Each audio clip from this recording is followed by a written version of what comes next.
Okay, it's 10 o'clock, so we're going to get started with today's talk in our series Gardening on the Gulf Coast. That's presented by Texas A&M AgriLife Extension. Before we really get started, I just want to remind people to mute yourself and turn off your camera. That way everyone will have better reception. Also, if you've got any questions, please put them in the chat box and one of us will answer those questions. I'm Ginger Easton Smith, and I'm the Agriculture and Natural Resources Agent in Aransas County, and we also have Skip Richter, who's the Horticulture Agent in Brazos County, and Kevin Gibbs, the Horticulture Agent in Nueces County, who will all be answering your chat questions. And now I'd like to turn it over to our speaker today, Stephen Brugerhoff, who is the horticulture agent in Brazoria County and is going to talk about citrus varieties. Excellent. Thank you so much, Ginger, for the introduction, and thank you to my colleagues for assisting with answering your questions. I will request that we save any verbal questions, microphone enhanced questions, towards the end of the program. I want to make sure that we do diligence and service to your time to make sure that we're on time. So if it looks like we're doing okay on time, I may ask one of the moderators to assist with posing a few questions to me. But other than that, we'll aim for holding the questions till the end of the program. A little bit about the program itself. This program, Gardening in the Gulf series, has been very well received for the past several months. We've been working at this since, I believe, since April. This program this afternoon, or this morning, is a complement to a program that Ginger Easton Smith gave earlier on this year, which was how to work with citrus in the orchard. I will repeat some of that information towards the end of this presentation. We're going to try to focus on the varieties that are appropriate for the Gulf Coast area, no matter where you are on the Gulf Coast, or even if you're up a little bit further north in Montgomery County or anywhere within the region. Most of these varieties will be appropriate for incorporating into your landscape and into your home orchard. Now, of course, we got to let you know who brought you to the table. Texas A&M AgriLife Extension Service. We offer practical how-to education programs based on university research to help your quality of life, and we do that through larger initiatives like the Path to the Plate program. We will have programs that are more specifically branded towards Path to the Plate. We look forward to bringing those to you in the coming months. Now, let's talk a little bit about citrus itself. Some of you may have seen this image that was released through National Geographic sometime last year. I found it very interesting. It tells us where citrus actually came from. Now, some of the older, more ancient fruits, of course, we start with the really large pomelo. It's an ancient form of citrus that is still used today. I did not include different pomelo citrus varieties on this presentation, but certainly if you contact myself or your county agent, they'll be able to provide you with more information about pomelo. But pomelo is an ancient form of citrus, and it's believed that most of our varieties that we have today come from some of these ancient forms, like the small flowered pepito or the citron. Pomelo, did you know that grapefruit, that pomelo is actually considered to be a parent of grapefruit? Really interesting. So I really, really like this illustration. It tends to provide us with some sort of a map and a better understanding of where we are with citrus today. This is an image that I took of one of my master gardeners holding up a pomelo.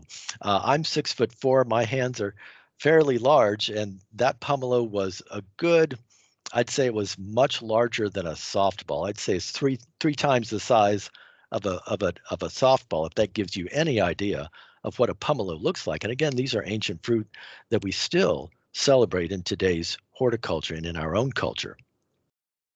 Now let's talk a little bit about commercial production of citrus. I did pull some information from 2016-2017 report indicating that commercial citrus production is estimated to have a value of over $94 million at that time. Here in Texas, a lot of the production happens in the lower Rio Grande Valley. Hidalgo County, for instance, accounts for about 85% of citrus production, and mostly they're focusing on oranges and grapefruit. Grapefruit is king and queen here in Texas. Certainly, that high production is happening down in the valley. Cameron County, right next door, about 14%, and then Willacy County accounts for about 1% of that. Now, Texas is still up there with national production, right? California comes in tops. I found this information from a 2019 summary from the USDA on citrus fruit production. 51% of citrus comes from California. We might anticipate that. And of course, with marketing from Florida since the late 60s, early 70s, or mid 70s, Florida still has really high production with 44%. We come in right around neck and neck with Arizona as far as production. We're the third largest citrus producing for the entire coming from the entire United States. Of course, I said that grapefruit and oranges are focused here as far as production. Lemons, there's higher production of lemons coming from Arizona. Just a little bit of information to let you know what's happening in the states as far as commercial citrus production. Now, this is one disease that you may have heard of, and I'm going to devote a few slides to this because it is important to help our viewers be aware of this disease. There are two primary diseases that we see around here. Of course, the one on the table that has the most name recognition is citrus greening. It's a disease caused by a bacterium, and the vector is this small little insect called the Asian citrus psyllid, and I'll talk a little bit more about that in depth.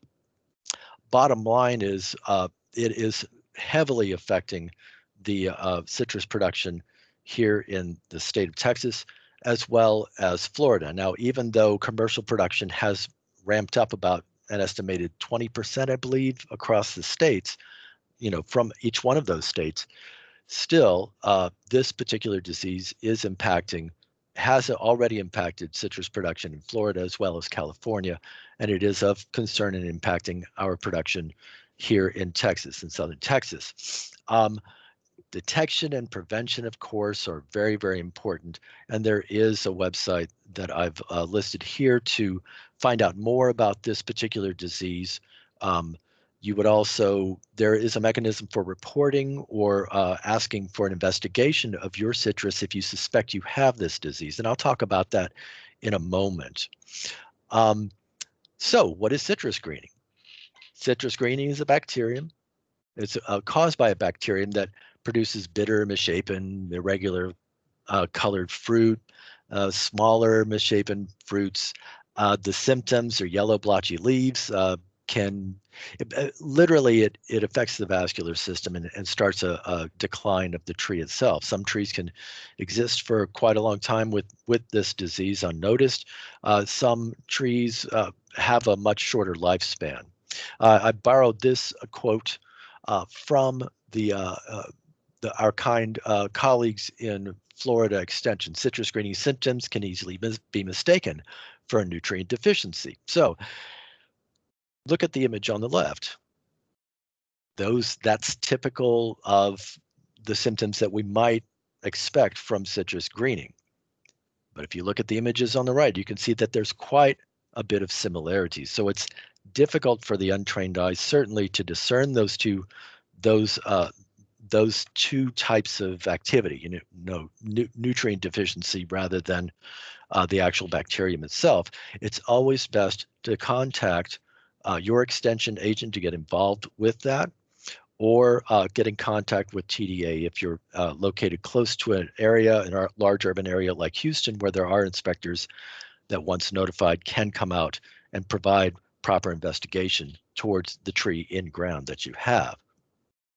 Now, it's spread, of course, by this small little insect. It's an aphid-sized insect called the Asian citrus psyllid, often referred to as ACP. It feeds on the new leaf growth, and just from that feeding, can result in twisted or curled leaves. That doesn't mean that your plant has that disease. It just means that the presence of this particular insect can increase the potential for you contracting that disease, your trees contracting that disease. Then it's sap from the tissue. One really curious thing about this, or I guess it's a result of their feeding, is they produce unique visible waxy tubules, which helps you to know their presence. So the psyllid itself is very small. It's characteristic in how it sits on the vegetation. It sticks its little butt up straight in the air. Its little back part and wings just kind of are almost at a 45-degree angle. Now, there are several different species of psyllid, but this one that we know of that is in our county, in Brazoria County, as well as Harris County and other counties, does help us to know that, our potential increases for contracting this disease on our citrus. Now, this is a map that I pulled from the Texas Department of Agriculture. It was updated in June of 2019. The area in light blue down in the valley, right around Brownsville and McAllen, those are areas that are currently under quarantine, right? Then there's other surrounding areas right around Laredo, Corpus Christi area, and now Houston. Now, we escaped that bullet for many, many years. You can see by the data that I've collected, first quarantined areas were designated around Harris County and Fort Bend County, but over time, with further investigation and by inspectors with TDA, they did find it in Brazoria County, and then Brazoria County was declared as part of that quarantined area October 7th, 2019. We just knew it was a matter of time. I've been in this job for about 3 years, and we were like, okay, it's been noted in Fort Bend and Harris County, and we found isolated incidents. The TDA did with the USDA inspectors, found isolated incidences in northern Brazoria County, but the whole county wasn't declared quarantine. Now the wagons are circled, and now we're all under this wonderful umbrella of quarantine. What that means is that bottom line is, if you purchase a citrus tree, and I'm not discouraging anyone from not celebrating citrus. I think we should celebrate citrus because there's just so much diversity and wonder and just joy that I get from celebrating citrus in my own backyard. Not discouraging that at all. But you should be aware that since our counties are under quarantine, that means that if you purchase a citrus plant at a nursery, let's say in Fort Bend County, in a quarantine county, by law you are not allowed to then transport it into a non-quarantined county. Most of our viewers probably know this already, and if you don't, well, now you know. So you can visit different websites, USDA, TDA, our own Texas Plant Disease Diagnostic Lab with AgriLife Extension certainly offers service for diagnosis of those plants once those vegetative parts are submitted to their laboratory. So we do have a mechanism in place.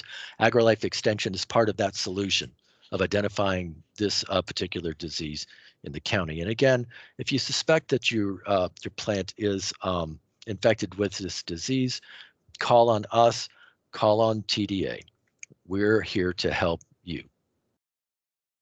This is an example of some of the how do you know that what you're buying from a nursery is quality product, is product that is declared free of this disease or other diseases? Well, there's labeling. The Texas Department of Agriculture requires that citrus plants that are sold at nursery are tagged with propagation dates, with an appropriate methods of propagation, that they come from a clean stock. And they also have an additional tag that indicates that the movement of this citrus outside of a quarantined area is prohibited. So a little bit of into our world of plant diseases. There's an oh, I have to show off a little bit really quickly before I go on to the next disease, and then I'm going to get into the meat of this program. I wanted to show off our demonstration garden in a graphic form.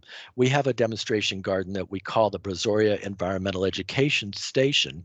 And you remember me saying that we want to celebrate citrus, continue to do so. We are purchasing appropriate and clean stock from reliable sources that we know, and we're incorporating that into our orchard. We're renovating the orchard currently. For some strange reason, when we developed this, prior to my getting into this job, we never had any representative grapefruit. It just kind of boggled me. So I said, I got together with my committee and I said, we really need to include grapefruit, because grapefruit is what brought Texas to the table as far as citrus production, right? So why not? We're incorporating Rio Red grapefruit. We'll get some unique lemon called Uju Kitsu, which I'll talk about in a little bit. We want to celebrate those white grapefruit as well, Oro Blanco. So if y'all get a chance and you'd like a private tour, socially distancing, of course, and observing public health initiatives, we'd like to invite you to come and tour the gardens with me, Stephen B. You'll find my information at the very end of this presentation. The other disease of concern is citrus canker. It's also caused by a different bacterium.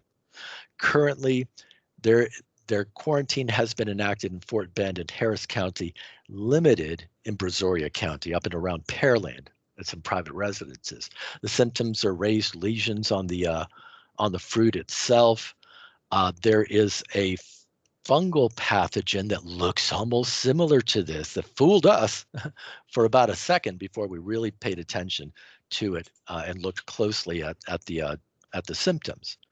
So the symptoms of citrus canker are a little bit more distinctive, but certainly you need a trained doctor to look for that. So detection and prevention, report to my office, look on this website, get in touch with inspectors from Texas Department of Agriculture. Again, if you live around the Houston area, you can get in touch with their offices.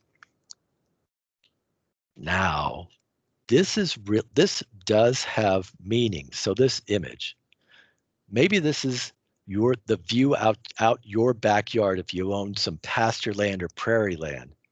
I think it's indicative. When you look at natural areas, whether you're here in Brazoria County, or let's say you're down south in Cameron County, there's a different way that the natural areas look along the coastal prairies. Maybe you're up in the Blacklands, former Blacklands up around Georgetown. Our natural areas define who we are. I just feel joy when I go to another part of the country, or when I did travel more, and I share some of my experiences and show images of the beauty of our natural area here. But because we're trying to raise crops, right? This is really what we're trying to accomplish. We're trying to create a clean environment to cultivate these plants. Now, this is not an image of a citrus orchard. This is a peach orchard, I believe, but you get the point. We want to keep the orchard floor, as it were, clean. We want to keep those rows mulched. We want to keep weed reduction down, because we don't want to harbor some insects that certainly want to get to some of the fruit that we're trying to develop. So location is very important, and I can't stress that enough. That will tell you what varieties will work best in your area. This image, of course, is of Brazoria County. Shout out to Brazoria County, whoop! I just love it here down a little bit south of Houston. I grew up in Harris County in Houston proper in the city, but and I went away for a little bit, but I came straight back because I just love the Gulf Coast and the people, and it's just beautiful here. I lived for a little bit in the Austin area, but you can't grow as much over there. Anyway, you get what I'm saying. We need to know and investigate time into where we are and what our soil profile is. Here in Brazoria County, pH makes a big difference in the success of the plants that you're putting into the ground. Here, our pH range is average about 6.5, but I would not know that unless I committed a soil test or looked at NRCS has soil profile maps. I wouldn't know what kind of soils we have unless I investigated a little bit, and I encourage you to do the same. Now our pH can range from 5.8 to 8.4. It varies, but on average, the majority of our county is around 6.5, which is very conducive to most of the citrus that I will show you today, all of the citrus that I'll show you today. Our challenge is we've got low permeability, which means the soils just don't drain well. But you'll get to know that. Annual rainfall average, that's just an average. So kind of to sum that up, we want to know what our temperatures are, right? Our annual average temperatures here, it's about 69 degrees, plenty fine for citrus. We fall under USDA zones 9A and 9B, which means we know what to anticipate as far as average coldest temperatures. That doesn't mean we're going to get 20 to 25 degrees in zone 9A, which is the majority of Brazoria County. It just means that we might get that, we might get those hard freezes, sustained hard freezes. We need to be aware of this because of the citrus wood itself. The plant is sensitive to frost and freeze. It's more highly sensitive. You may know this. If you don't, now you know it. Lemons and limes. Typically, they can handle to the upper 20s, maybe low 30s, but you're kind of touch and go with some lime varieties and some lemons. Lemons are a little bit more forgiving, but limes are not really. Medium sensitivity, you're looking at sweet oranges or grapefruits. Some grapefruit varieties can actually handle it fairly colder. And then the most cold hardy are tangerines and the mandarins. They can handle it to the low 20s, maybe upper teens if you've got a little bit of protection for them. I found this one document that I found very fascinating called Freezing Temps. It's an overview for different citrus in California, but it gives you a good idea of that supplements and reinforces what we're talking about this morning with this slide. So you might want to browse online to go check and see what kind of information that they have at the University of California, Davis, and the extension programs that they have there. We did not mention earlier, but this program is being recorded and will be available to you after the program. So if you're furiously trying to write things down, relax. It's okay if you miss it. You can come back and revisit it. Now, it's all related to soil and it's related to our temperatures. And so we need to use an appropriate rootstock depending on where you're located. Now, the nurserymen nurserymen and women that you buy your citrus trees from, they will have grafted onto other plants appropriate for your region. Here in our region, in Harris County, Fort Bend County, surrounding counties, the rootstock that's preferred and used is Ponderosa trifoliata, or what we commonly call the Trifoliate Orange. It's the most cold tolerant. It's appropriate certainly for our county. There's one, if you wanted to, it can dwarf the top growth. So the rootstock is that plant that basically that's a basic plant that you're using that goes into the soil.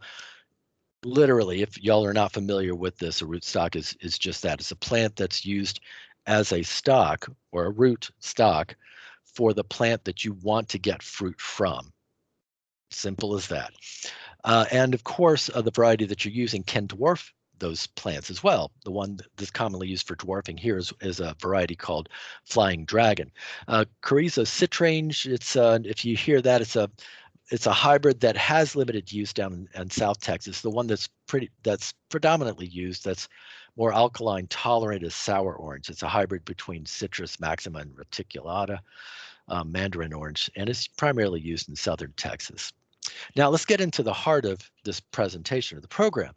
We're going to talk about grapefruits. Did you know that grapefruits are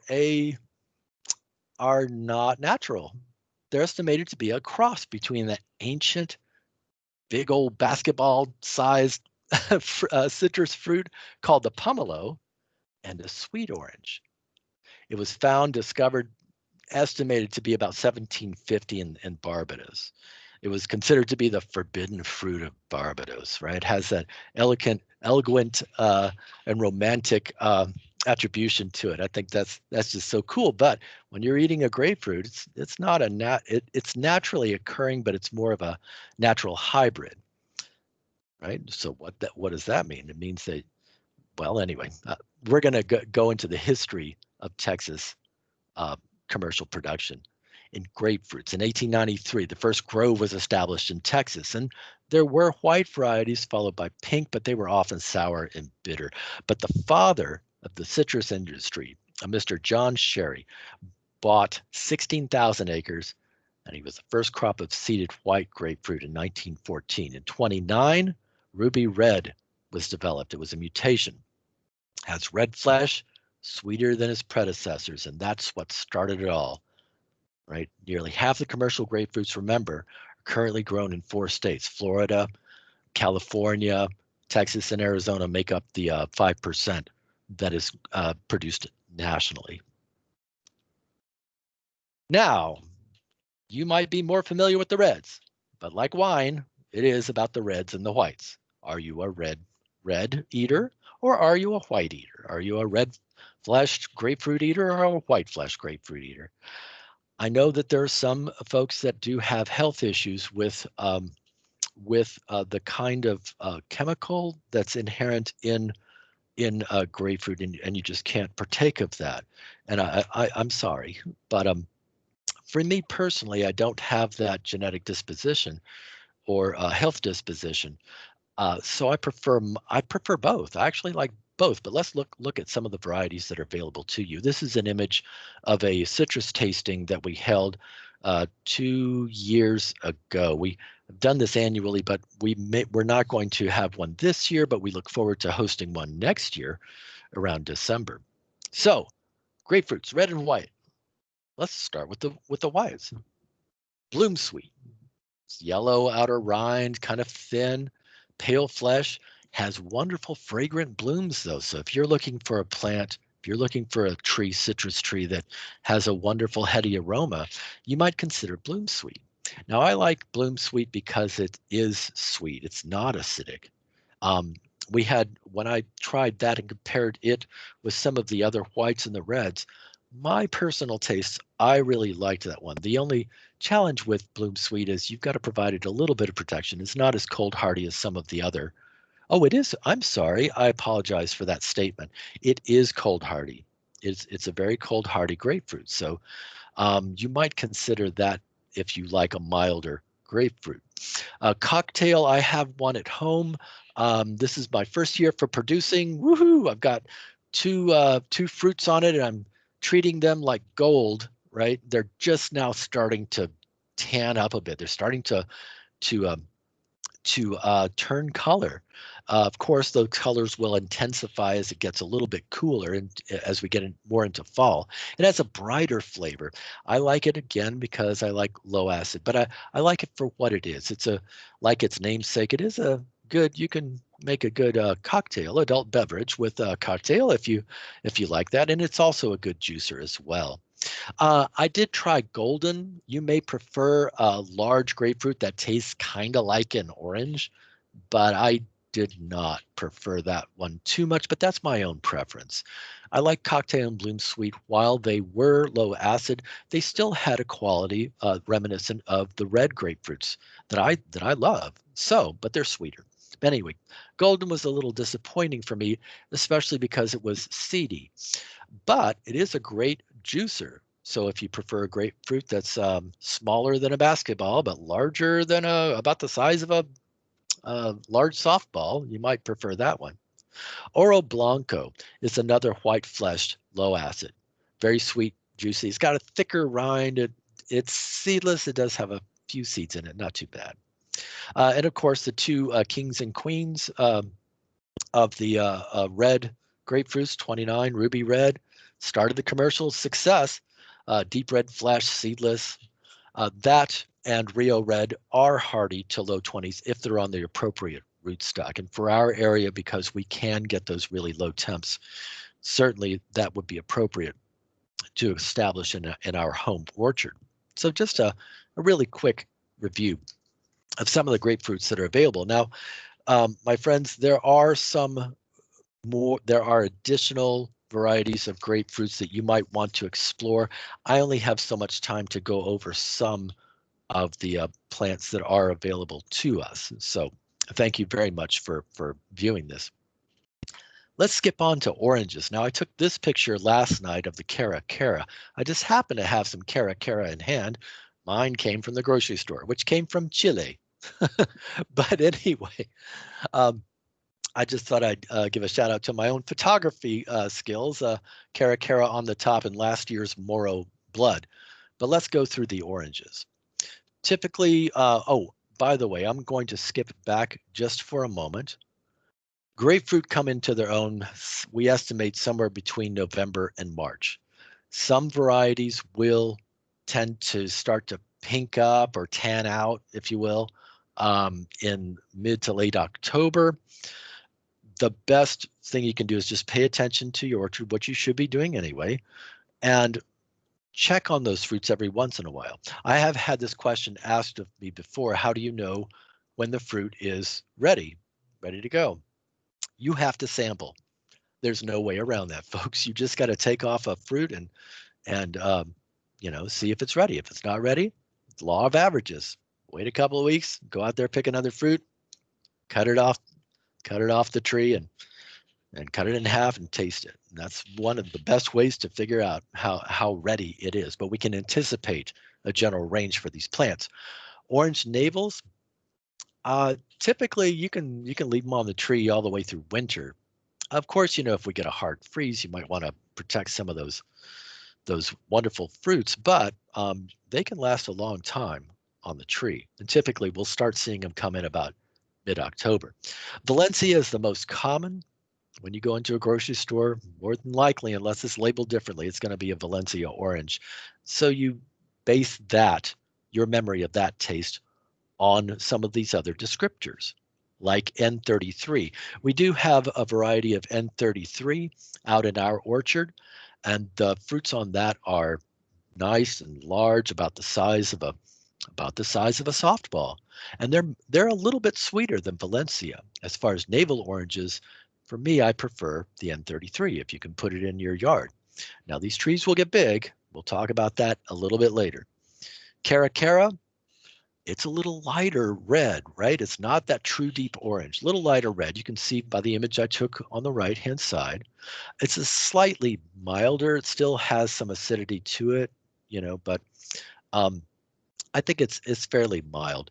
But I like it because of the we do have one out in the orchard, and it is a fairly high producer.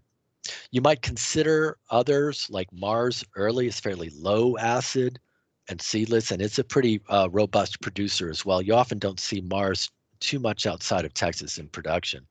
Now, as far as the blood, oh yes, and Republic of Texas, I should have put it up with the others. It's more of an orange, right? It's not deep red colored, just looks orange on the inside. The interesting thing about Republic of Texas, it was found in Angleton in 1847 and propagated, produced as determined to be the most cold hardy of the oranges. As far as the red oranges, Moro Blood, it's acidic while it looks great. You've really got to let the sugars build up on this plant. It has a distinctive, when I say bold, I don't mean that in a negative sense. It has a presence to it as far as its fragrance, and it is sweet. But if you're going for a blood orange, Taraco might be better for you. I mean, one that's much sweeter than Moro Blood. Moro Blood, it puts on a good show, and certainly it's a decent blood orange. I love the way the variegation on the flesh, and a little tip for you folks, you may have heard that you can freeze your lemon juice. You can do the same thing with plants like blood oranges. It retains that deep blood color. You can make some ice cubes out of it, put it in a drink. I mix it with Sprite make a sangria with it. It's just wonderful. So again, Tarraco blood, you might want to look out for that one if you're thinking of a more sweeter blood orange. And again, they'll come in any time, and it's dependent on the variety, anytime between October and February. All right. Are there any, sorry about that, I didn't mean to shout into the microphone. Are there any, I'll take one question if there is one. There Ginger? was a question about citrus canker, whether trees that are infected would have to be destroyed. Well, with citrus greening, the trees are destroyed. With citrus canker, I don't have the answer for that, unfortunately. I would suspect that they would be slated for being destroyed as well, since it is a bacterial. It is a bacterial. The pathogen is bacterial. The plant will continue to go down. So I would think that it should be destroyed as well, but I would have to review that and get back to that individual. Okay, thank you. Yeah. All right. Jerry, did you have a question? You had a hand up.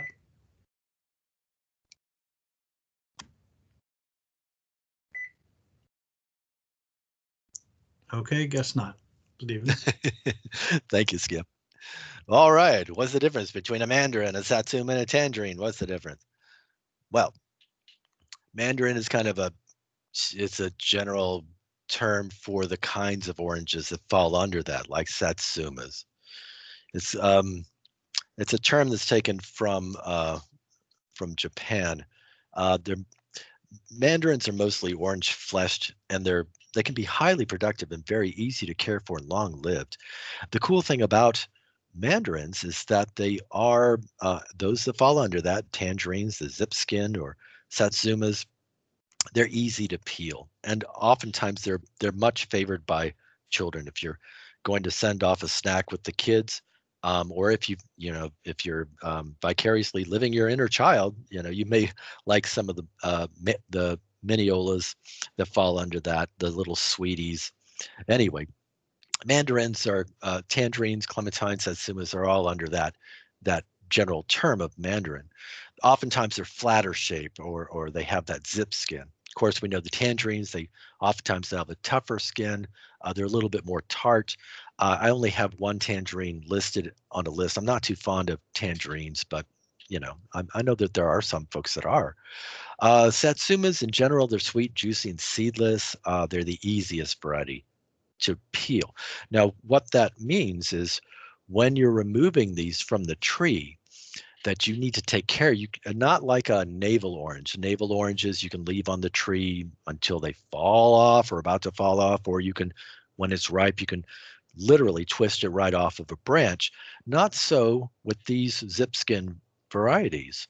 You need to take care and cut them off the branch, right? So if you look at the image of Paige on the upper right-hand side of this slide, care should be taken to take these off. If you try to peel that off of the tree, you're going to break the skin. It's as simple as that. So oftentimes when they're harvested, they're hand harvested. You have to go in and carefully cut these guys off of the tree. Now the challenge with that, when you're shipping these varieties, with these diseases that are currently apparent, there are policies and regulations in place for movement of plants. I did have one gentleman who lives has relatives in Alabama, and this was 2 years ago. He said, "Hey, I've got these mandarins that I ship off to my kin in Alabama annually. Well, I just found out that Brazoria County is now under quarantine. How does that affect what I send off?" So I had to ask the folks at Texas Department of Agriculture.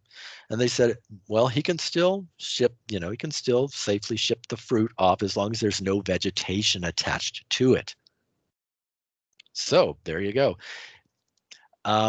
Be aware of that when you're using fruits like these fruits, and that fruit still might have the potential to transfer that disease. So just remove all the vegetation. It's as simple as that, but make sure you carefully cut it off of the branch or the tree. Some mandarin varieties, Newell's, it's a sweet clementine. It's fairly seedless. I mean, it does have a few seeds in it. Um, I like a variety like Kishu or honey. Honey is as just like the name says, it's a deep rind, is fairly juicy. It is seedy, but I really like I really dig the flavor on a variety like honey. So I'll juice it rather than try to eat it. And I think that's why some of these varieties that are seedy are preferred by some folks that are either into jam, if they're jamming, or if they're, juicing. Certainly those seeded varieties might not make that much of a difference. We're going for flavor. Kishu I like because even though it produces a smaller fruit, about 2 to 3 inches in diameter, it's fairly mild. I like it because it's seedless and it's sweet. Page, some folks like Page as well. It's a little bit thicker rind on it, but it is easy to peel. You might consider that one as well. Now, there are way too many. I was looking at lists of mandarins, of satsumas, of tangerines, and the list was just too large for me to put on this slide. I ask you to investigate that with folks like myself or your local AgriLife agent. As far as Satsumas go, Brown Select, it's very cold hardy, and we have one out here at the demonstration gardens. It works really well for us, and I just love going out to that orchard around this time of year and start testing some of those oranges out here at the gardens. Now, they will ripen variably. Because they are thinner skinned, typically they'll ripen earlier, but it really depends on the variety itself, and you'll need to do some more investigation on your own to determine which variety is appropriate for your area and when they actually do ripen. Frostawari has a good name to it. Miho is fairly well known as well. It's a little bit larger of the varieties of Satsuma. So just try to figure out what is best for you if you're interested in these plants. Tangerines, most of the ones that I saw listed were seedy. And I ran out of time on the slide. So there you go. One that you might consider is Dancy. It's an older heirloom variety, but there are quite a number that are available on the market. Lemons and limes. I love lemons and I love limes. And there are a few lemons that might work for your, well, how do I put this?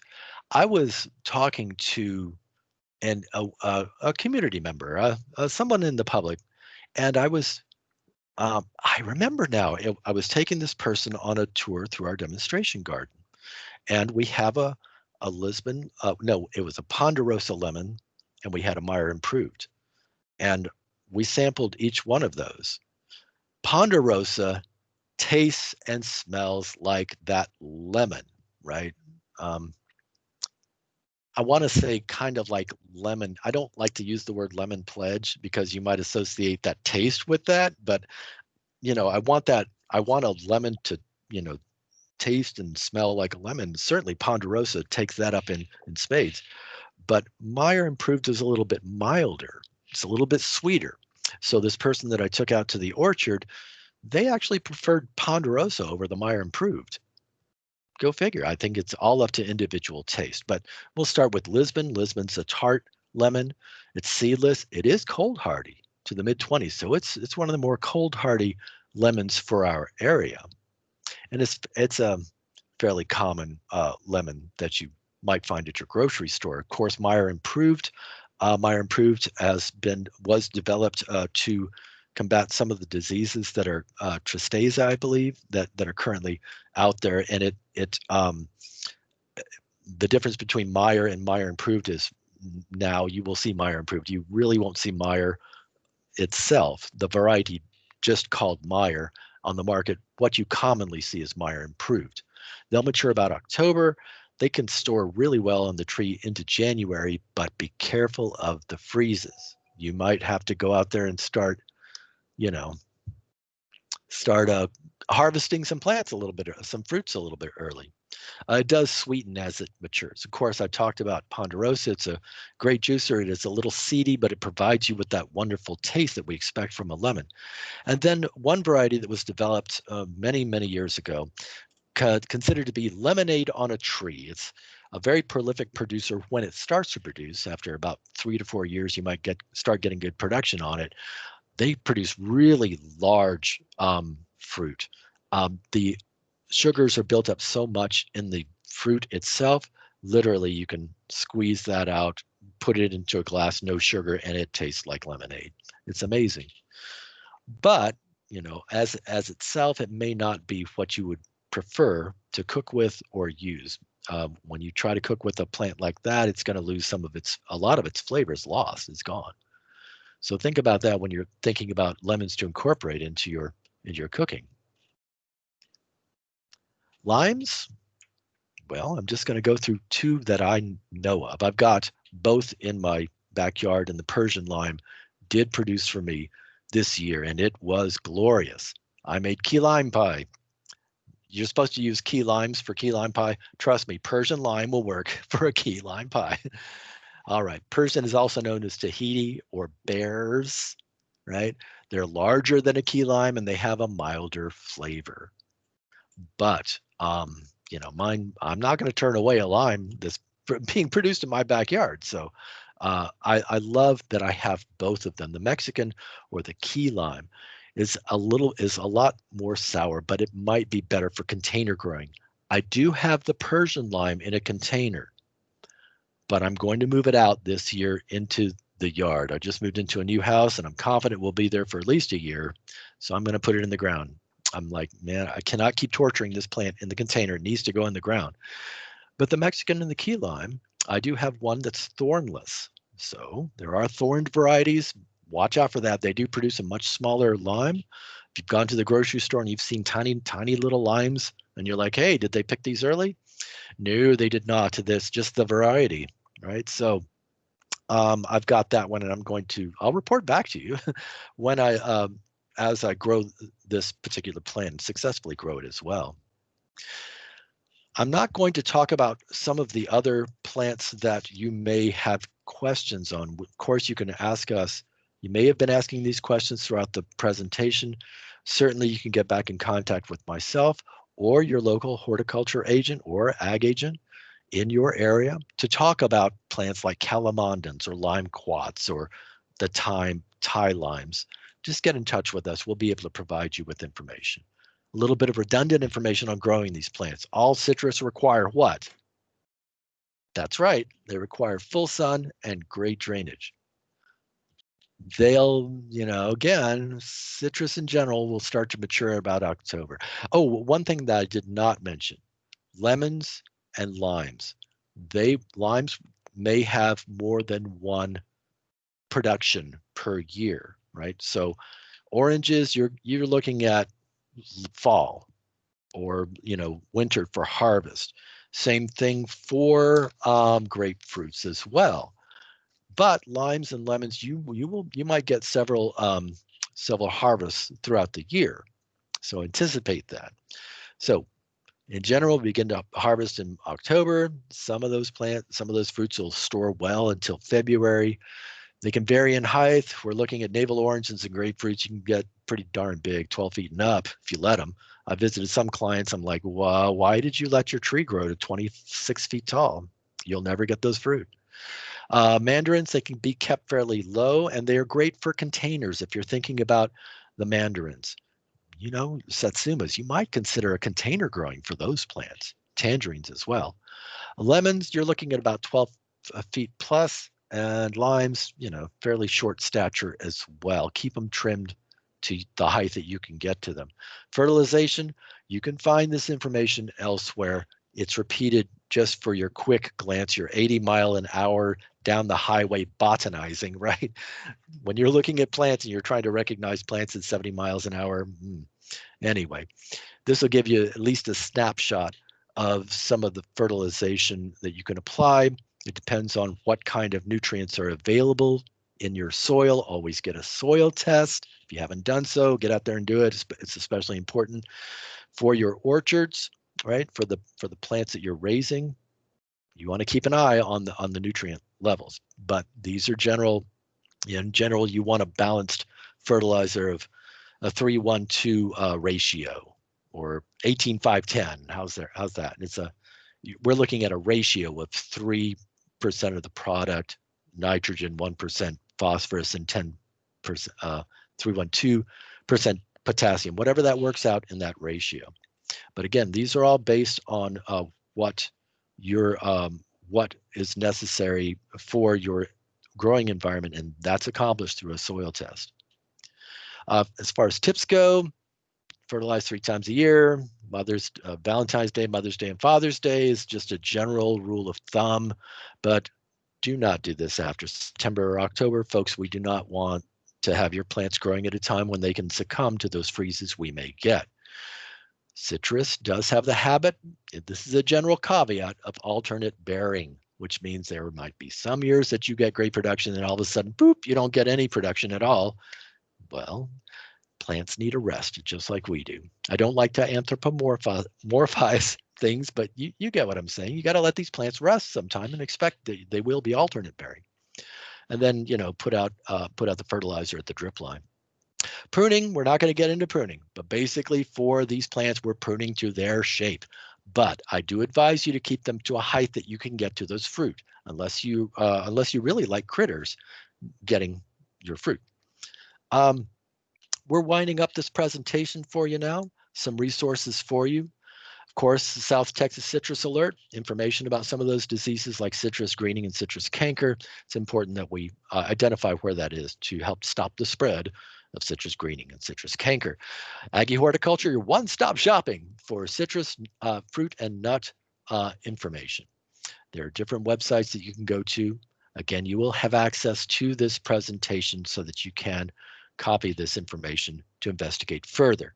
We do have the Kingsville Citrus Center down that's run by Texas A&M University down in the Valley.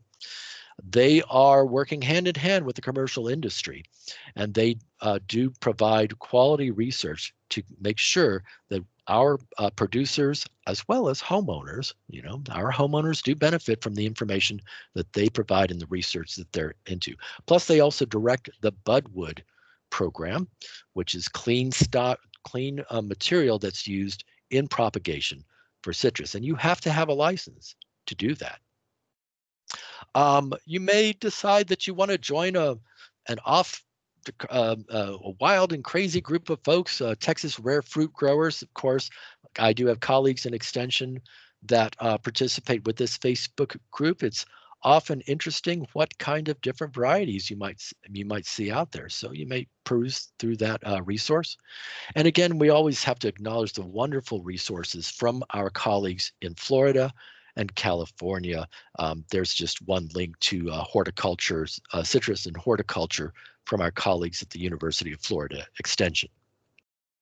Skip and Ginger, folks, that's the end of my program today. If there are any additional questions, I certainly would love to field them. Stephen, we've had several questions about how to know when citrus is ripe. And since a lot of people think an orange should be completely orange, maybe you could comment on that, as well as on things like limes.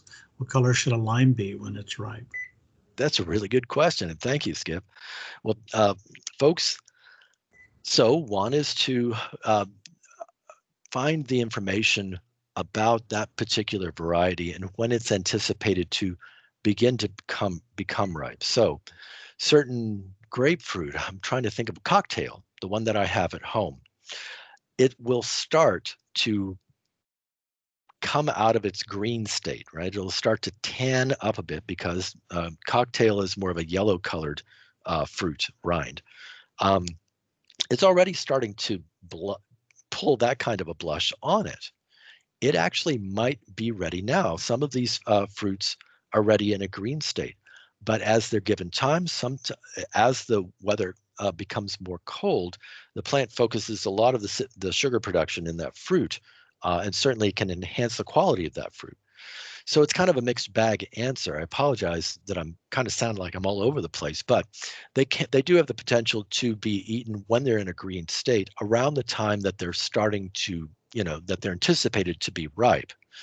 But the best way to determine that, of course, is if you've got 100 fruit, I'm not kidding, if you've got 50 to 70 fruit on a tree, trying one is not going to hurt anything.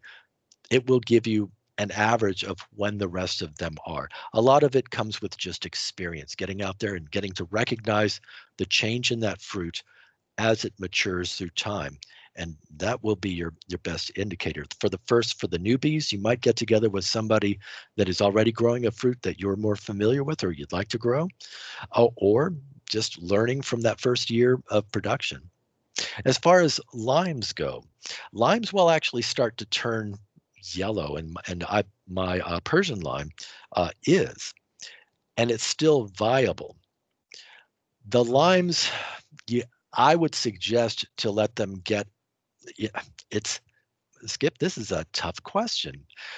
The Persian lime that I have, even though it was a deep green, I was waiting for the skin to the rind to kind of loosen up a little bit, not have as much of a shine on it. And then I started, because I had multiple fruits, I pulled one off and cut into it. And I'm like, it's not quite mature enough. It's not ready for my taste. So I let it go for a little bit longer. I do have a few that I've left on. They're now getting yellow, and they don't taste they don't taste like the lime that I'm familiar with, that I like to taste. So note to myself, I'm going to pluck them, I'm going to take them off the tree before they get to that stage of getting a little bit too much into the yellow spectrum. I hope that helped. Stephen, we had another question about, do you know of anybody growing citrus in high tunnels? I personally do not, but I'll field that question to my colleagues on the line here.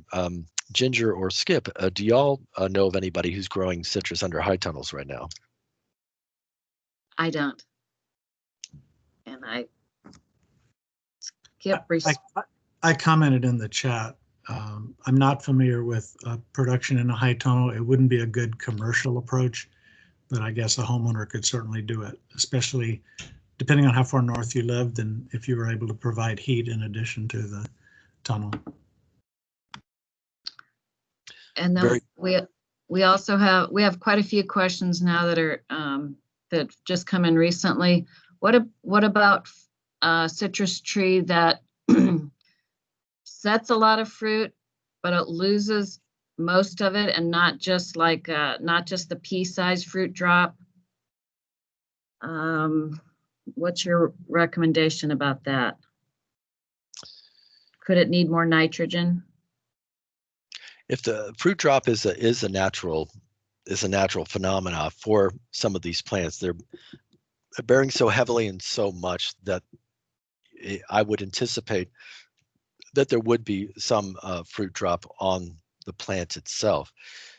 If there is some sort of a nutritional deficiency that's exhibited from the plant, the vegetation itself, or any other symptom associated with disease, I'd approach it that way. But I would suggest that fruit drop is normal. We on one lemon tree, the improved Meyer that we had in the orchard last year, we had harvested 700 pounds in one season, and we were continuing. That's when we stopped measuring, but we did have quite a bit of fruit drop on that plant. So I would suggest that is normal. Fruit drop can also be indicative of a watering regime. If the watering is not, I guess, moderated or equitable, as long as it's consistent watering, you'll have less challenges with fruit production as well. Thank you. And I think Mary Hanley has a question. Hey, Mari. Okay, hi. Do Calamandan oranges and Seville oranges, which are really great for marmalade, do they grow here? I'm not familiar. Seville, is that like the Spanish city, Seville? Yes, those are they make the best marmalade. If you haven't had Seville marmalade, you're missing out. I'll have to try that. But no, I would have to do some research. I'm not familiar with that particular variety. And what was the other one you mentioned? Calamandan, great for cocktails. Oh, yeah. Calamandans, will work well here in the area. I'm looking at my list of plants. One that I do see, well, yeah, calamondins you can raise here. They're not a problem at all. Oh, good. Okay. Well, where are you at, by the way? They're what? Where are you at? Where do you live? Oh, don't tell me your address, just, general area. Conroe. Conroe. Calamondins. Montgomery County. Montgomery County, fantastic. You will be able to, calamondins are fairly tolerant of low temperatures. I would still provide it a little bit of, still look out after your baby, but calamondins you'll be successful with up in Montgomery County as well. Thank you. I did put a link about Seville Oranges in the chat. It's a link to the University of California at Riverside citrus variety station. Thank you. Thank you. I wrote it down. Thank you. You're welcome.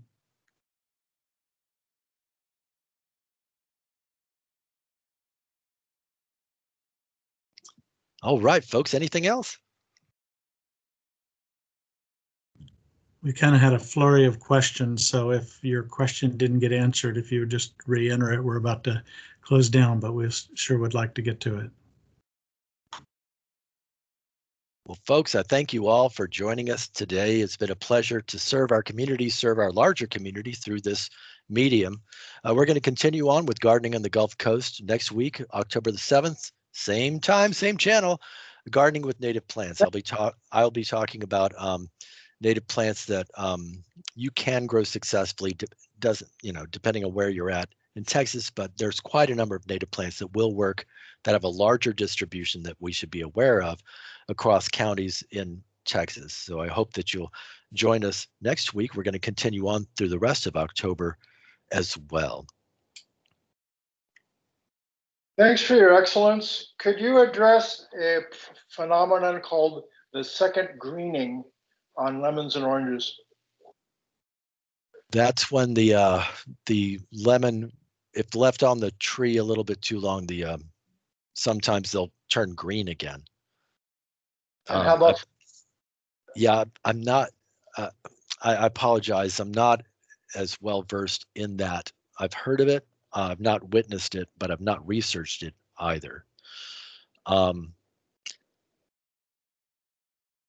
witnessed it on the estate of the people who did mission pack back in the 40s and through 60s. And that was in Southern California. I've read of it occurring, but again, I'm not familiar with that phenomenon. There was no real detriment to the fruit or maybe the flavor.